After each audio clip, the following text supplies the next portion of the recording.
Bismillahirrahmanirrahim. Assalamualaikum warahmatullahi wabarakatuh. Alhamdulillahilladzi arsala rasulahu bil huda wa dinil haq liyudhhirahu ala dini kullihi wa kafa billahi syahida. Wa asyhadu an la ilaha illallah wahdahu la syarikalah wa asyhadu anna Muhammadan abduhu wa rasuluh. Allahumma shalli ala nabiyyina Muhammad wa ala alihi wa man tabi'ahum bi ihsanin ila yaumiddin. Kaum muslimin yang semoga selalu mendapatkan hidayah dan taufik dari Allah Subhanahu wa taala. Kita bersyukur pada Allah Subhanahu wa taala, pada pertemuan perdana ini kita akan membahas suatu kitab yang sederhana namun syarat makna di dalamnya, yaitu kitab Matan Abi Syuja yang ditulis oleh Al-Qadi Abi Syuja Ahmad bin Al-Hasan Al-Asfahani Asy-Syafi'i, di mana beliau ini adalah di antara ulama yang diberi karunia oleh Allah Subhanahu wa taala kecerdasan sekaligus juga umur panjang. Umur beliau adalah 160 tahun. Beliau lahir pada tahun 433 Hijriah, meninggal dunia pada tahun 593 Hijriah. Dan beliau menyusun kitab yang kita lihat di sini, yaitu Matan Abi Syuja, kadang juga disebut dengan Matan Al-Ghaya wa Taqrib, kadang juga disebut dengan nama Ghayatul Ikhtisar. Dan banyak sekali para ulama yang menyusun kitab syarah atau kitab penjelasan dari kitab ini. Mulai dari yang sederhana dari kitab tersebut adalah Fathul Qorib, nama lainnya juga adalah Al-Qaulul Mukhtar. Kemudian ada juga kitab Al-Iqna', dan juga ada kitab Kifayatul Akhyar yang lebih advance atau lebih memberikan penjelasan yang lebih mendalam dari kitab Matan Abi Syuja ini. Dan pertemuan-pertemuan kita pada kali ini dan selanjutnya insya Allah akan membahas kitab tersebut dengan penjelasan yang ringkas, dengan mempertimbangkan pendapat yang dipegang oleh Abu Syuja itu sendiri dan melihat beberapa dalil atau pendapat yang lebih kuat dalam masalah tersebut. Kita mulai pada kesempatan kali ini dengan pembahasan kitab Thaharah. Jadi dalam buku fikih atau dalam kitab fikih biasanya dibagi dalam berbagai macam tema atau disebut dengan kitab. Nanti di bawah kitab ini ada bab atau ada yang menggunakan istilah lainnya yaitu fasal. Kita lihat beliau memulai dengan pembahasan kitab Thaharah atau kitab bersuci, dikarenakan Thaharah itu merupakan syarat dari ibadah sholat, dan sholat adalah bagian dari rukun Islam, bagian dari rukun Islam yang utama. Sehingga karena Thaharah ini adalah syarat dari ibadah sholat, maka dalam berbagai macam kitab fikih biasa didahului dengan pembahasan ini. Abu Syuja menyebutkan terlebih dahulu dengan pembahasan air. Beliau membagi air manakah yang boleh digunakan dengan beliau mengatakan al-miyahu allati yajuzu tathiru biha sab'un miyahin. Yaitu air yang boleh digunakan untuk bersuci itu ada 7 macam air. Yang pertama ma'us sama'i, yaitu air dari langit, yaitu air hujan yang turun dari langit. Kemudian yang kedua wa ma'ul bahri, air laut. Kemudian yang ketiga wa ma'un nahri, yaitu air sungai. Kemudian yang keempat wa ma'ul bi'ri, yaitu air sumur. Wa ma'ul aini, yang berikutnya yaitu mata air. Kemudian wa ma'ul thalji, yang keenam yaitu air salju. Dan yang terakhir wa ma'ul baradi, yaitu air dingin. Kesemua pembagian air ini atau penyebutan air yang beliau sebutkan ini dimaksudkan untuk menyebutkan ya istilah air yang turun dari langit atau air yang keluar dari muka bumi. Ya, jadi segala macam air yang turun dari langit dan segala macam air yang keluar dari dalam bumi. Nah, itulah tadi contoh-contohnya. Jadi tidak terbatas dalam air-air yang telah disebutkan tadi. Kemudian beliau membagi air selanjutnya menjadi 4 macam. Di sini dilihat dari sisi air tersebut itu suci ataukah tidak, dan dari sisi apakah air tersebut itu boleh digunakan ataukah tidak. Beliau mengatakan bahwasanya tsummal miyahu allati arba'ata aqsam, kemudian air itu dibagi menjadi 4 macam. Yang pertama, tahirun, mutahhirun, ghairu makruhin, yaitu air yang suci dan dapat mensucikan yang lainnya, ghairu makruh dan tidak makruh untuk digunakan.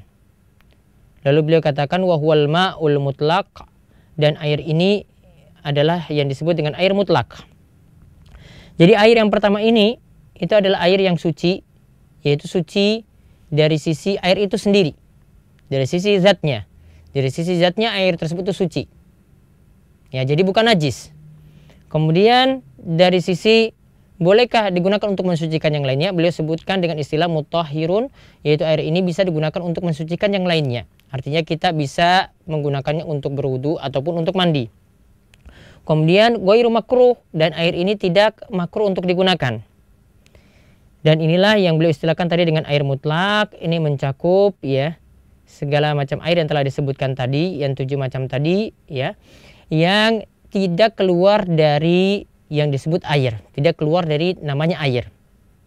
Maka kalau airnya kita masih sebut dengan namanya itu sendiri, misalnya air sumur atau air sungai atau air laut ya, atau mata air, maka air tersebutlah yang disebut dengan air mutlak. Air tersebut itu berarti suci dan bisa digunakan untuk mensucikan yang lainnya, tidak makruh untuk digunakan. Itu yang pertama dalam pembagian air. Kemudian yang kedua, beliau sebut dengan tahirun mutahhirun makruh, yaitu airnya itu adalah suci. Artinya suci dilihat dari air itu sendiri, dari sisi zatnya. Kemudian mutahhirun, ya mensucikan yang lainnya, dapat mensucikan yang lainnya. Artinya bisa kita gunakan untuk bersuci ya, bisa berwudu maupun untuk mandi. Namun di sini beliau katakan makruh isti'maluhu, yaitu makruh digunakan. Jadi air ini sebaiknya tidak digunakan menurut Al-Qadi Abu Syuja. Di sini dijelaskan oleh sebagian ulama bahwasanya dimaksudkan di sini makruh untuk digunakan di sini adalah kalau digunakan untuk badan. Jadi kalau kita mandi ya, atau termasuk juga ketika kita berwudu ya, digunakan untuk mandi tadi, maka ini makruh untuk digunakan. Namun tidak makruh ketika digunakan untuk mencuci pakaian misalnya. Namun pendapat ini yang mengatakan bahwasanya air ini ya, air yang kedua di sini, ini beliau contohkan terlebih dahulu, yang dimasukkan di sini adalah wa huwal ma'ul musyammas, yaitu air yang terkena terik matahari. Air yang terkena terik matahari di sini ini ketika disimpan di bejana yang mampu menyerap panas. Namun kalau disimpan di bejana yang tidak menyerap panas, ya tidak menyerap panas, artinya airnya tetap dalam keadaan seperti suhu normal atau suhu dingin, maka air tersebut tidak masalah digunakan ketika terkena terik matahari. Jadi yang dimaksudkan di sini al-ma'ul musyammas sebagai contoh yang beliau sebutkan, yaitu air yang terkena terik matahari ini ketika disimpan di bejana atau disimpan di wadah atau tempat yang mudah menyerap panas. Namun pendapat ini yang mengatakan bahwasanya air musyammas di sini makruh digunakan, ini terdapat perselisihan juga dalam mazhab Syafi'i itu sendiri. Seperti Imam Nawawi itu lebih memilih pendapat tidak makruhnya air musyammas itu digunakan ya, digunakan untuk bersuci. Ya, jadi Imam Nawawi berpendapat tidak makruhnya hal ini. Kemudian air yang ketiga kata Abu Syuja, ya air ketiga kata Abu Syuja yang beliau bagi dalam pembagian air ini adalah beliau sebut dengan tahirun ghairu mutahhir, yaitu airnya itu suci namun tidak bisa mensucikan yang lainnya. Jadi airnya dilihat dari sisi zatnya itu suci. Ya, dari sisi zatnya itu suci. Artinya kita boleh menyentuhnya. Ya. Namun boleh nggak digunakan untuk berwudu? Boleh nggak kita gunakan untuk mandi? Di sini beliau katakan ghairu mutahhir, tidak boleh digunakan untuk tujuan tersebut. Nah, di sini beliau contohkan yang termasuk dalam air jenis ketiga ini adalah wahwal ma'ul musta'mal, yaitu air yang digunakan setelah mensucikan hadas, atau contohnya adalah air musta'mal, ini air bekas wudu. Ya, air bekas wudu ini yang dimaksudkan dalam air pembagian jenis ketiga ini.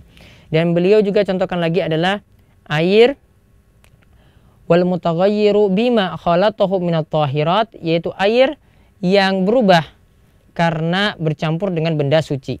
Jadi kalau airnya itu berubah karena bercampur dengan benda suci, misalnya kita punya air sumur tadi, kita taruh di ember air sumur tersebut, kemudian kita campur dengan sabun. Ini sabun ini kita gunakan, air sabun ini kita gunakan untuk mencuci pakaian misalnya. Maka air ini, ya kata Abu Syuja tadi, ya air ini termasuk jenis airnya itu suci. Jadi air sabun itu suci, artinya boleh kita sentuh. Namun tidak bisa digunakan untuk bersuci, artinya tidak bisa kita gunakan untuk wudu, ya tidak bisa kita gunakan untuk mandi. Jadi air sabun tadi, setelah kita campurkan air sumur tadi dan sabun, maka tidak bisa kita gunakan untuk tujuan bersuci. Nah, adapun untuk air mustakmal itu sendiri, ya, kalau dalam pendapat yang lebih kuat tentang hal ini, tentang air bekas wudu, apakah boleh kita gunakan untuk bersuci ataukah tidak, pendapat yang lebih kuat dalam masalah ini adalah air mustakmal, air bekas bersuci atau bekas wudu ataupun bekas mandi, itu tetap masih boleh digunakan untuk ya bersuci. Artinya boleh kita gunakan air tersebut untuk berwudu ataupun untuk mandi. Inilah pendapat yang lebih kuat dari pendapat ulama yang ada.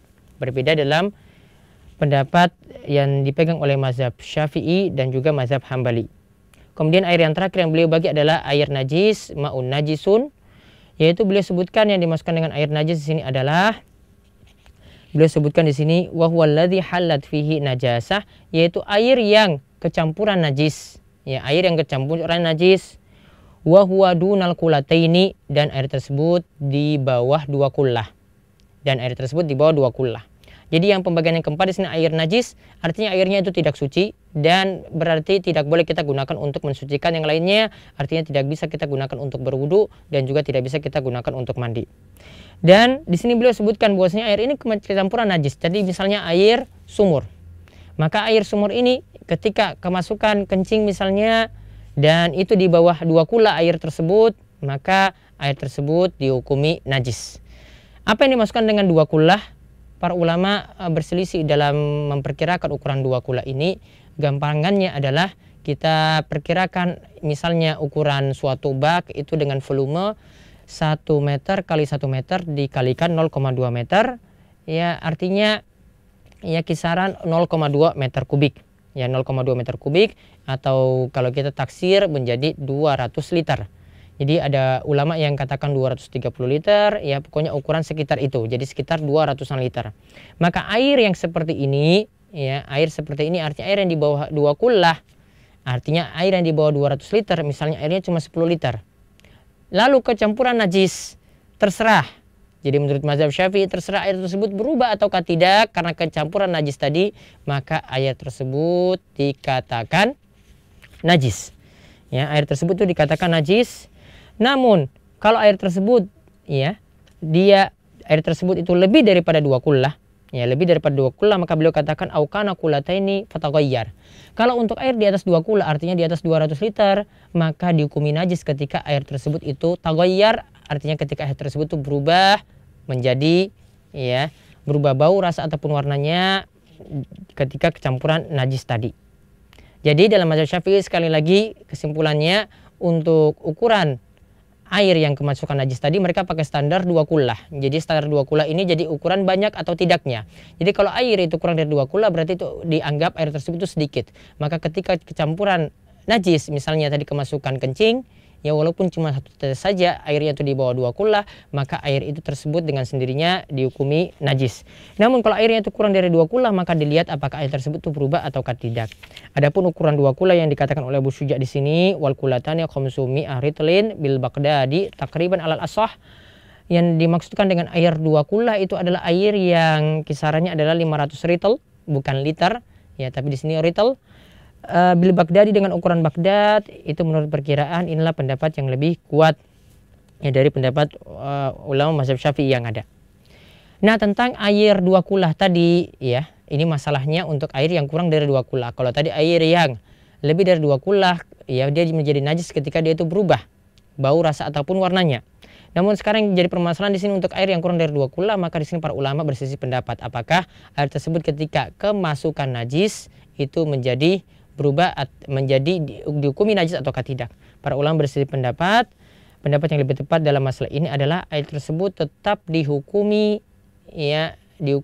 suci ya, selama air tersebut tidak berubah bau ataupun rasa ataupun warnanya ketika kemasukan najis. Jadi asalnya kalau tidak berubah tetap dihukumi seperti hukum asalnya, yaitu air tersebut dihukumi suci.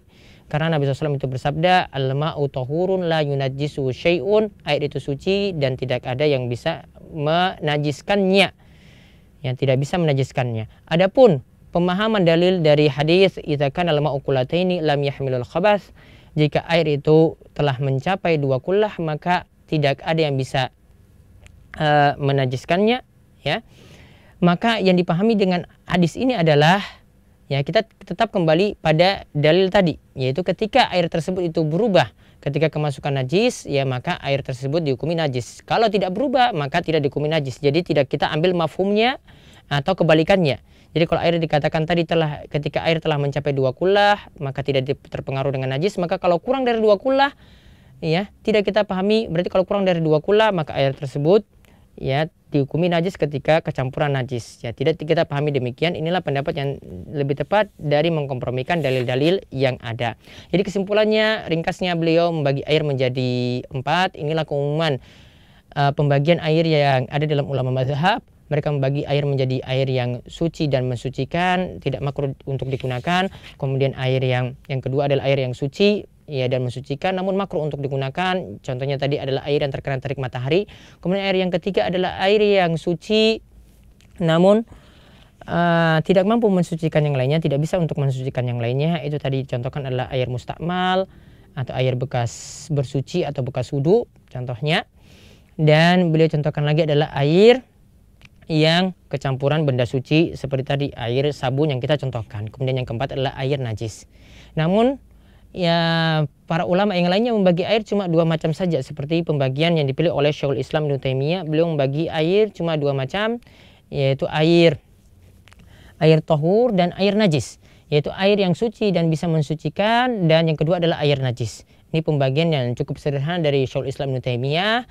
Ya beliau membagi air menjadi 2 macam seperti ini. Artinya kalau airnya itu masih suci dan bisa mensucikan yang lainnya maka masuk dalam air jenis pertama dan ini bisa kita gunakan untuk berwudu. Sedangkan kalau airnya itu kemasukan najis, tercampur najis, ya maka ketika air tersebut itu dominan najisnya dan dihukumi najis maka tidak bisa lagi digunakan untuk bersuci. Nah, pembagian seperti ini ya, pembagian menjadi 2 seperti ini yang dipilih oleh Syekhul Islam Ibnu Taimiyah. Maka kalau yang disebutkan oleh Abu Syuja tadi ada air yang kesampuran benda suci, ya. Kalau airnya kesampuran benda suci dan sudah keluar dari nama air mutlak maka tidak lagi disebut dengan ya air yang dinamakan dengan air mutlak. Jadi dia sudah keluar dari namanya air itu sendiri, ya. Sehingga tidak bisa digunakan untuk bersuci dan tidak masuk dalam air jenis pertama yang disebutkan oleh Syekhul Islam Ibnu Taimiyah.